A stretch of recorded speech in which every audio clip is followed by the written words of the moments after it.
Hello, আসসালামু আলাইকুম। অনেকেই বলে 5ই জুলাইয়ের পর দেশ স্বাধীন হয়ে গেছে। আসলেই কি দেশ স্বাধীন হয়েছে? শত্রুমুক্ত হয়েছে? আবারও কি আমরা ঘুমিয়ে থাকতে পারবো?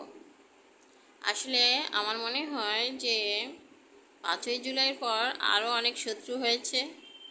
আরও চারিপাশে শত্রুর সংখ্যা বেড়েই চলছে। প্রতিবেশী দেশ রেগে আছে। যে কোনো সময় একটা অঘটন ঘটতে পারে।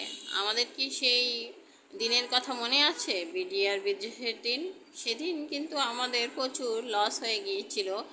অনেক বিশ্বস্ত বিডিআর জওয়ান মারা গিয়েছিলেন সেদিন দেশ রক্ষার দায়িত্ব নিতে গিয়ে।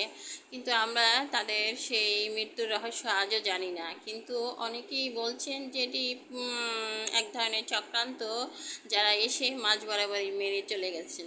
যাই হোক, এরকম যেন দুর্ঘটনা আবার না ঘটে, আমাদের শত্রু থেকে সাবধান হতে হবে, দেশকে রক্ষা করতে হবে, দেশের মানুষকে রক্ষা করতে হবে, দেশের সবাই একতাবদ্ধ থাকতে হবে। ধন্যবাদ।